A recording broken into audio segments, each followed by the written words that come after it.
Olá, autores! Sejam bem-vindos ao Livro de Teseu, o canal do YouTube do nosso estúdio literário. E hoje eu estou aqui para falar de um livro que mexeu bastante comigo. Não só o livro, mas também a autora. Inclusive, temos resenha ao vivo com convidados falando de Tudo é Rio, da Carla Madeira. E hoje eu estou aqui para falar novamente de outro livro da Carla Madeira. Vou falar da Natureza da Mordida, que é um livro que eu ganhei de presente de aniversário. Eu gostei bastante e nada melhor do que quando a gente gosta poder trazer uma resenha aqui para falar com vocês. E hoje vou trazer aqui a nossa convidada para também falar sobre a natureza do Nordeste. Seja bem-vinda, Nilda, tudo bom? Tudo bem, muito obrigada, viu? Eu que agradeço a presença aqui, de estar compartilhando um pouco do seu tempo aí conosco aqui do estúdio. Nilda, fala um pouquinho de você antes da gente começar a conversar sobre o livro. Eu tenho uma página no Instagram que eu compartilhava primeiro as resenhas e depois eu passei a compartilhar mais assim, paisagens, momentos literários, mas não tanto mais com resenha, né? O tempo está corrido, não está dando tempo de fazer as resenhas. Não, a Nilda também não falou que ela é poetisa também, escritora. Começando, né? Estou iniciando, estou Escreveu, pegando jeito. publicou, já está considerado já, tá tudo certo. Tá aqui, ó. Tá Aí, aqui viu? o presentinho. Esse livro Bom, que foi, né, o livro conto, né? Tem um conto e alguns poemas. poemas, né? Graças à oportunidade que você me deu, né, de poder fazer Sim. essa publicação. O estúdio Em está aqui. breve, em breve eu farei divulgação dele, tá? Ainda não está pronto para divulgar. Mas com certeza, deixa o pessoal ansioso para depois jogar e vender tudo de uma vez. Nilda, eu chamei você porque você é uma das pessoas que viu a resenha sobre o Tudo é Rio, que leu as obras da Carla Madeira e também tem uma resenha sua sobre a natureza da mordida lá na sua página. A Natureza da Mordida foi um livro que, ele para mim, ele tem um enredo base simples, que é uma jornalista que encontra uma senhora sentada numa banca de jornal, que também é sebo, que também serve café, e todo domingo as duas começam a conversar. Basicamente, é um enredo muito simples, porém um livro bem profundo e comunicativo. Conforme a gente vai avançando na história, a gente vê que não existem apenas muita história por trás de cada uma, mas os sentimentos também são um pouco semelhantes, independente das histórias não serem a mesma. E talvez para mim essa seja a grande magia do livro, de que às vezes você encontra pessoas que passam por situações semelhantes e têm as mesmas emoções, sentimentos e até mesmo atitudes que você teve ou teria naquela situação. Nilda, como foram as suas primeiras impressões do livro? Concorda com isso que eu falei? Acho que isso que eu falei aqui não é bem assim como foi. Pode falar. Eu concordo, porque realmente as histórias são muito diferentes, né? Da Olivia e da Bia.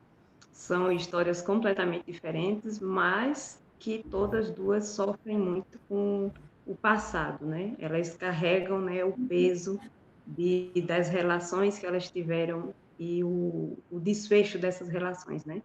Então, eu concordo com você, realmente. Começa bem simples, né? A história começa bem simples, mas aos poucos vai ganhando peso e você começa a se envolver com a história das duas personagens, né? Eu confesso que até ali uns 30% do livro, eu li no Kindle, então a gente tem a marcação, até uns Também. 30% do livro eu tava meio parado, assim, sabe? Tava, tava indo, mas não tava querendo arrastar. E aí eu não lembro se foi o momento em que a Bia fala do neto dela ou quando ela adoece. Que aí dali pra frente desencadeou, assim, que eu li em coisa de um dia, terminei o livro. Acho que, inclusive, a gente estava marcado para fazer essa resenha, a Nilda me perguntou num dia: "Ei, você leu o livro?" Foi a tal parte, mas não consegui ler de novo. Passou o fim de semana, eu falei: "Ó, terminei, vamos lá." E se eu te contar que eu reli a história justamente quando você falou que estava a, a partir da metade. Eu Então, peguei o livro e reli todinho. prova real de que a escrita de Carla Madeira é fluida e muito boa. E uma coisa que eu reparei, eu ainda não li o Véspera, mas eu tinha lido o Tudo é Rio. E o Tudo é Rio, ele é cheio de frases marcantes, parágrafos curtos, que facilita demais a aceleração da leitura. Não quer dizer que a leitura não é, como posso dizer, uma leitura presente, uma leitura profunda, mas facilita na sua mente, no seu cérebro, que você leia mais rápido aquele ponto. No Natureza da Mordida, já não senti isso. Já vi uma estruturação um pouco mais, como é que eu posso dizer, clássica. Que a gente tem um enredo, a gente tem uma estruturação, a gente tem uma profundidade, a gente tem múltiplos pontos de vista, a gente tem uns ganchos que são as anotações da Bia entre os capítulos. Então, eu achei um grande passo e eu fico pensando aqui na minha cabeça de escritor, será que Carla Ladeira se estabeleceu com os dois primeiros, escreveu o livro que ela queria, ou ela se autodesafiou e escreveu algo totalmente fora da zona de conforto dela? Eu fiquei nessa baita curiosidade, basicamente só uma curiosidade em questão da carreira, assim, do ofício, porque para mim, particularmente, foi um grande salto, diferença, um abismo entre as duas coisas. Não li o Véspera para saber se ali no meio desse abismo tem alguma coisa que conecta as duas, mas eu sei que a Nilda já leu, ela pode confirmar isso aí para mim, se ela teve essa impressão também. Eu acho que não, eu não acho que seja assim. Eu acho que ela teve um crescimento. Eu acho que foi isso. Não tenho certeza absoluta, mas eu acredito que A Natureza da Mordida seja o terceiro livro. É o Porque eu terceiro. já pesquisei, e em algumas pesquisas dizem que é o segundo, e outras dizem que é o terceiro. Mas na minha cabeça eu li primeiro Tudo é Rio, depois Véspera, depois A Natureza da Mordida. E parece que houve um avanço, sabe? Parece que ela começou bem, foi melhorando, né? E A Natureza da Mordida ficou assim 100%, digamos, porque realmente é muito diferente a escrita da Natureza da Mordida para Tudo é Rio. É muito diferente. Sim.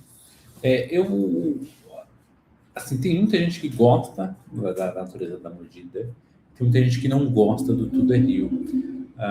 Mas a maior parte das críticas que eu vejo não é nem pela forma como escreve, é pelo enredo em si, às vezes os temas colocados, mas a profundidade e as emoções que ela cutuca esses dois livros, para mim, dá para perceber que é a mesma autora.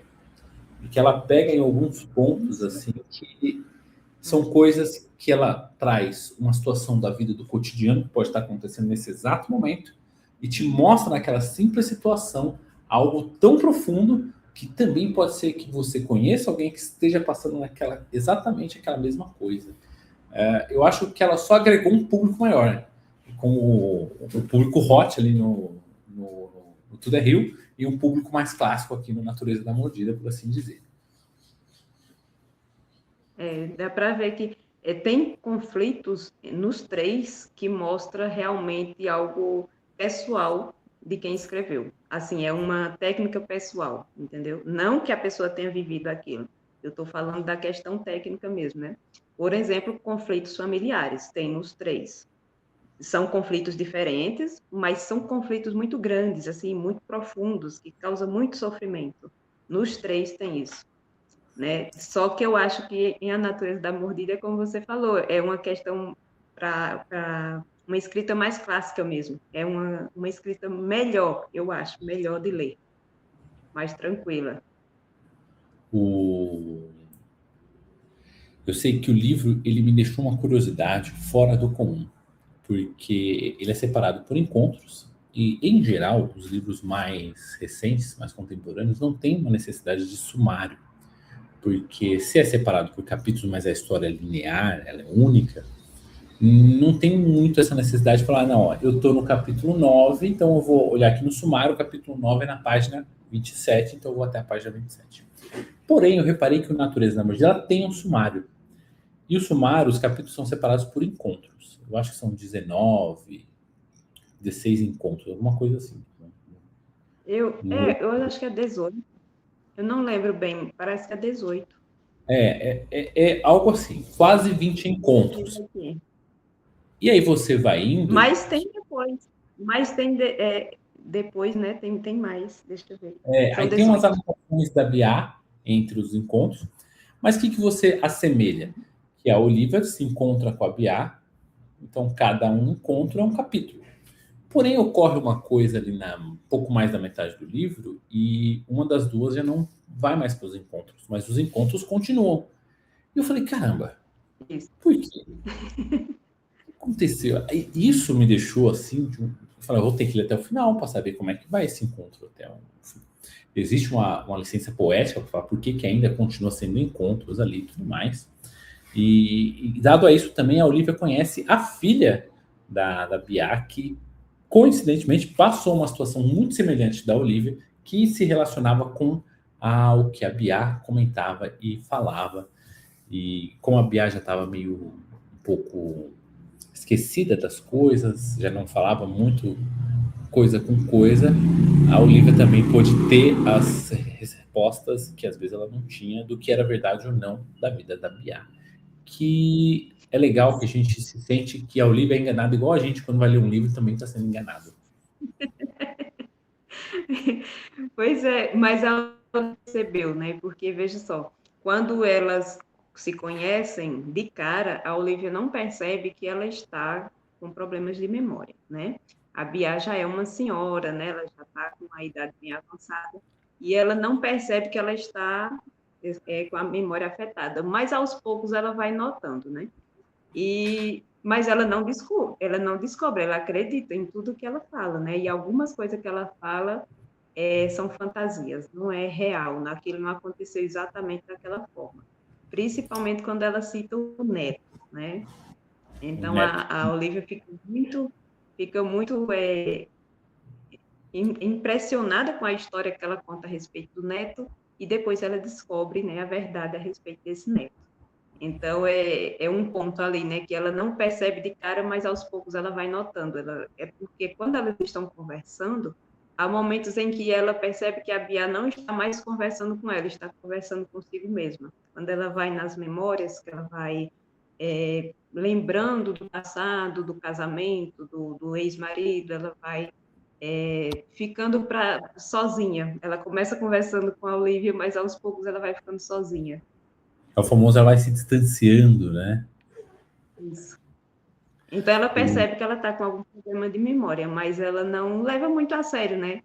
Ela vai, porque as conversas são tão boas, são tão agradáveis, há uma troca tão sincera entre elas, né? Que ela não percebe que aquele problema de memória está tão grave já, né? E Se é que bem, é difícil fazer resenha se sem dar bem que spoiler. lá para o final eu começo a perceber que nem era problema de memória, né? Eu acho que era mais uma defesa mesmo. Eu acho que, assim, às vezes a gente encara apenas com problema de memória, mas também existem alguns casos psicanalíticos, psicológicos, em que você se acredita em algo para não sofrer com aquilo, ou você cria na sua mente para aquilo acontecer. Então, realmente pode ser uma defesa, Ou para sofrer menos mas. um pouquinho. Exato. E ela já O, sofre muito nesse passado com a separação dela com o marido, né? Então ela sofre muito. E é isso que eu falei para você que no final eu não gostei muito, né, da reviravolta ali, da revelação, porque essa revelação do motivo da separação realmente não é legal, não. É eu uma acho que coisa ali, bem difícil. eu acho que ali tipo, tem a assinatura da autora, sabe aqui? Não, se eu revelar. Se for, não, mas É a autora de tudo aí. é a autora de tudo é Rio. Você fala assim: se fosse um motivo XYZ qualquer, se fosse uma traição, era um motivo de separação comum. Mas eu vou dar um a mais aí para cara, porque eu não vi nenhum outro livro citar isso como motivo de separação. Muito pelo contrário. Eu já vi livro dando ênfase ao protagonista que faz isso que o marido da Bia fez, e aí eu foco nele, mas nunca ele como uma pessoa que fez o que fez, ou que seguiu, que tomou essa decisão que foi dificílima para ele, dificílima para a família, mas que ele se resguardou e que a mãe não fica naquela dúvida, não sei se o mano prendeu o pai, mas assim, ele não fez nada e ao mesmo tempo está fazendo alguma coisa. bem complicado. E assim, na hora que eu li, eu falei, não, Mas pode ser o que, outra eu, o coisa. que me, o que me incomoda nessa questão não é nem o motivo em si, né? Porque, assim, como você falou, realmente a gente não vê muito isso na literatura, dessa forma, colocada dessa forma. Mas a forma como ela é revelada, o local, o ambiente, o clima, não é legal, não, tá? É que além Entendeu? de traz um Quando clima, finalmente é revelado. traz aquele clima O de nascer, para mim, reconciliação também, né? porque para mim o nascer do sol, o pôr do sol, são uns momentos tão mágicos, tão importantes assim para o dia a dia, que eu não acho legal fazer esse tipo de revelação. É, eu acho que justamente por ser um momento bem, um clímax, assim, por assim dizer, do dia e do fim do dia, em que a pessoa se encanta com o visual, é a melhor hora de você dar uma notícia chocante, porque você tem a Mas é contrabalancear. ruim mesmo. Não é só chocante, é muito ruim para a pobre Teresa. Então, a Teresa, ela levou um tempo, ela não sabia, ela entendeu o que que a mãe dela passou. Talvez a Teresa tenha entendido um pouco de por que que a mãe dela estava assim. Sem querer dar muito spoiler, mas já falando um pouco, né? Eu acho que assim, quanto menos a gente fala de spoilers, menos tempo a gente pode resenhar, porque a resenha é para falar sobre o que tem no livro. Então eu fico nesse Não, contrabalanceado, tudo spoiler eu sem não spoiler. tenho, eu não tenho problema com spoiler, não, mas assim, tem coisas que, assim, nesse caso, nesse motivo específico, é ele que prende o leitor, né? É esse o Exato. motivo que prende o leitor.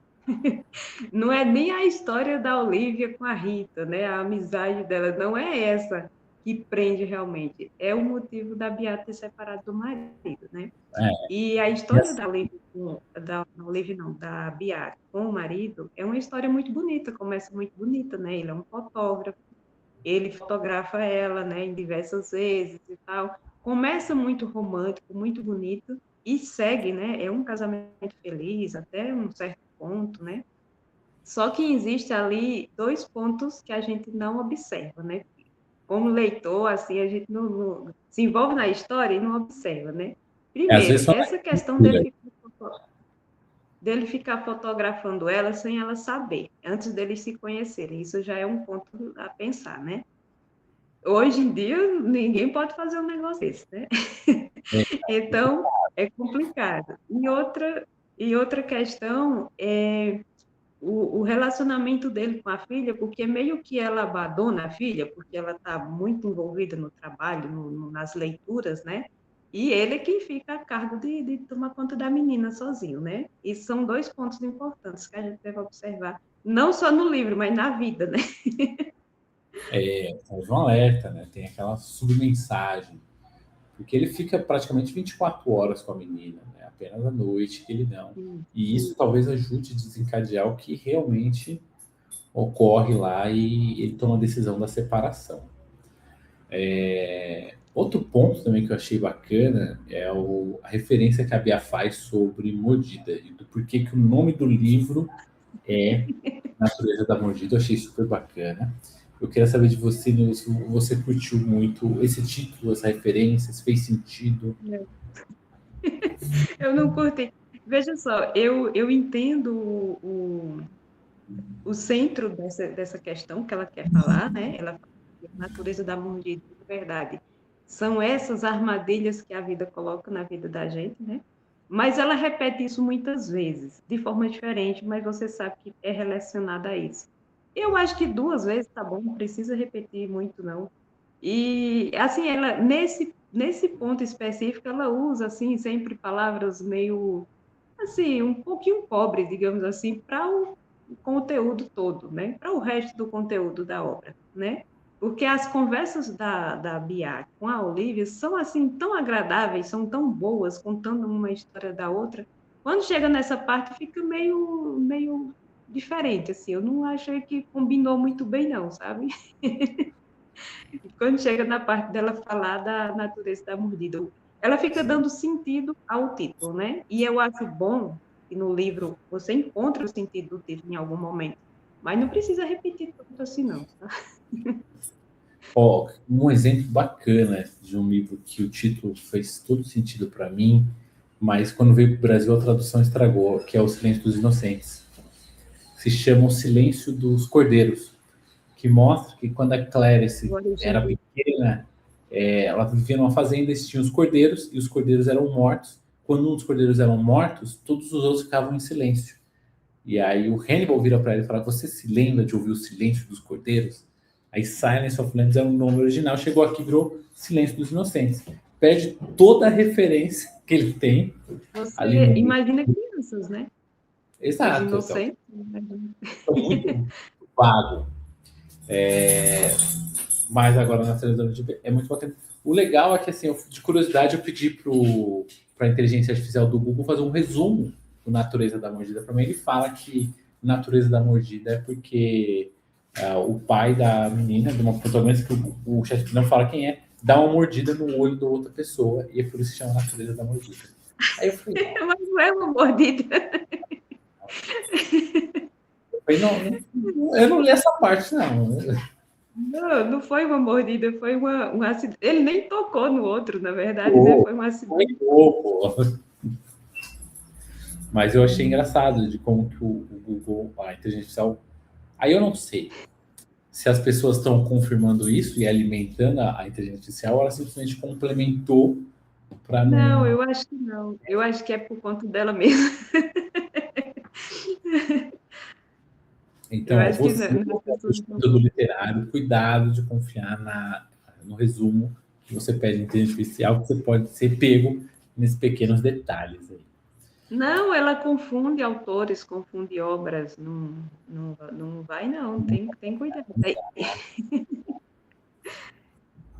Eu sei que a Bia, ela fala sobre dois livros muito interessantes. Eu sei que um é um livro muito preferido por você, que é Os 100 Anos de Solidão, e o outro, um dos meus livros favoritos, que está lá na estante dividido em 3 volumes, que é Os Miseráveis. E ela fala que nunca leu o original em francês. Cara, é um Ela denso, grande, assim, mas falou dos Miseráveis, eu acabo relembrando, não tem como, porque tá entre os meus top livros, assim, da vida. E, além disso tudo, agora tem um momento spoiler, se você não gosta de muito spoiler, para o vídeo por aqui, volta aqui uns 5 minutos, mas no final é revelado que a literatura foi tão marcante na vida da Bia que muitas das frases que ela usa nas conversas são frases de livros. E aí no finalzinho tem a frase que ela fala e da onde foi tirada aquela frase daquele livro. Eu achei isso sensacional, assim. É um uso inteligente da metalinguagem. Porque se você se diz um cara muito letrado que leu de tudo, lembra de tudo, você é enganado certinho ali, porque você não sabe nenhuma das referências. Eu não conhecia as obras que ela citou lá. Quer dizer, se conhecia, eu não tinha aquela parte gravada na mente. Mas eu achei interessante também, quando eu cheguei no final, né, que eu li, eu disse, nossa, várias passagens foi citada, igualzinha, né? Quase 100% igual aos livros que ela lia, né? Mas agora vamos falar um pouquinho da Olivia, né? Porque a gente ficou só na Bia. A Olivia, coitada, ficou esquecida aqui no nosso bate-papo. É que a Olivia teve um momento triste, sabe? Quando você vai ter aquela revelação e aí cai energia, né? Você tá pra ver assim, responder a mensagem de alguém, cai a internet do celular. Então, assim, a Olivia teve aquela. Uma das coisas que eu curti é que a ambientação em Minas Gerais foi bacana, porque no Tudo é Rio foi uma coisa assim, cidade do interior, qualquer cidade do interior pode acontecer isso. Mas ali, como foi no centro urbano do Rio de Minas, acredito que tenha sido Belo Horizonte, a gente enxerga um ritmo urbano realmente verídico ali, uma pressão em questão de faculdade, uma pressão em questão de se socializar e tudo. E a Olivia tem essa inocência, a gente acompanha a inocência da infância para a adolescência dela, e dessa amizade muito forte que ela tinha com a Rita, e do desfecho, triste desfecho que teve, né? Uma vez que a mãe dela era acusada de uma coisa que nunca aconteceu também. Isso. E no final é que a gente consegue entender, né? Por que que acabou a amizade, né? É, Tarde demais, né? Tarde demais para alguns, né? Mas a história inteira, né, do início, foi nesses pontos em que eu me emocionei bastante, né? Tanto na Olivia criança, quando ela é muito hostilizada pelas crianças da rua, no relacionamento dela com a mãe, as lembranças que ela tem do pai, que é poucas, né? O pai dela morreu quando ela era muito pequena. Então, vários pontos assim da vida da Olivia foi bem emocionante para mim. Eu acho que foi por isso que eu tive vontade de reler. Eu gostei hum, muito da parte dela. ah, é engraçado que o da Olivia, realmente, assim, eu falei pouco também, porque não foi tão marcante assim quanto a história da Bia e da Teresa. Para mim foi mais chocante, por assim dizer. Mas eu reconheço que a trajetória da Olivia ela é bem semelhante em vários pontos. E eu acho que está aí uma das grandes magias do livro. Você tem três histórias que despertam sentimentos semelhantes em cada uma delas, mas tem uma que chama mais atenção que a outra, dependendo do qual você lê. Então isso é bem bacana também. Isso. Eu acho que no meu caso é porque, né, mostra crianças brincando na rua. E eu acho que eu vivi um pouquinho disso, assim, né? Quando eu fui morar na cidade, eu morava na zona rural. Quando eu fui morar na cidade, eu tinha 10 anos. Então, eu acho que eu vivenciei um pouquinho daquela história de ver criança na rua brincando e brincar junto, É aquela coisa lá da empatia com a assimilação, situação.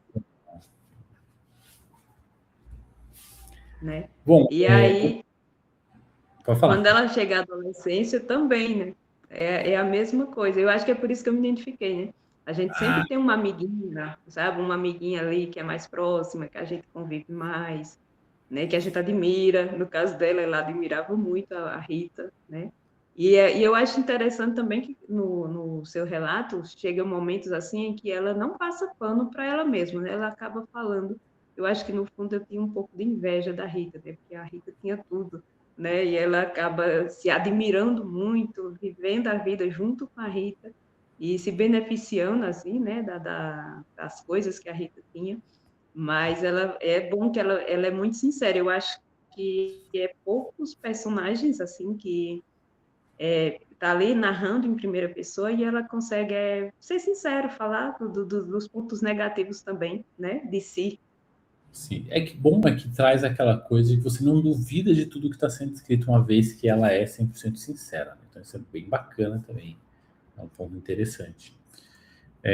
Bom, o que eu tinha para falar do livro separadinho foi isso, assim, sem poder dar muito mais spoiler para você que está assistindo o vídeo, aí fica mais difícil. Se a gente quiser fazer uma resenha com spoiler, a gente passa aqui um bom tempo falando. Nilda, tem mais algum ponto para acrescentar aí?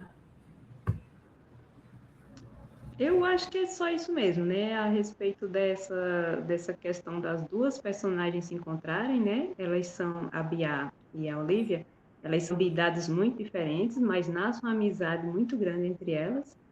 E elas seguem, né, a vida contando a história uma para a outra, né?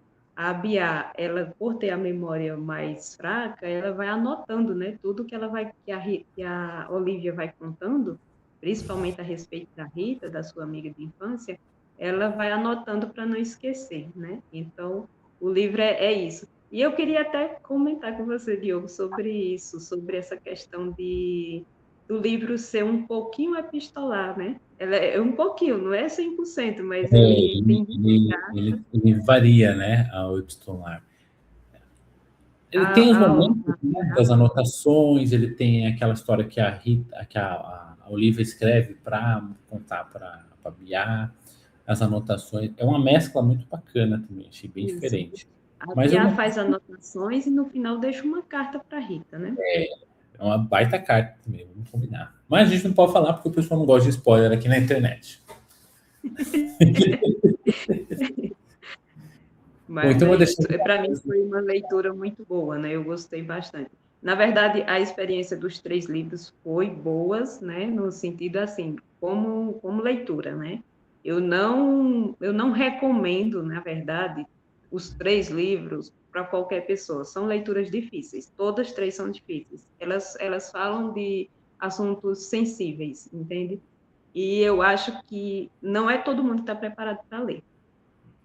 É. E eu gostaria de citar outros livros que pegam essa mesma vibe da Natureza da Mordida, que Pois eu já cite, li e que pode eu falar. gostei, né?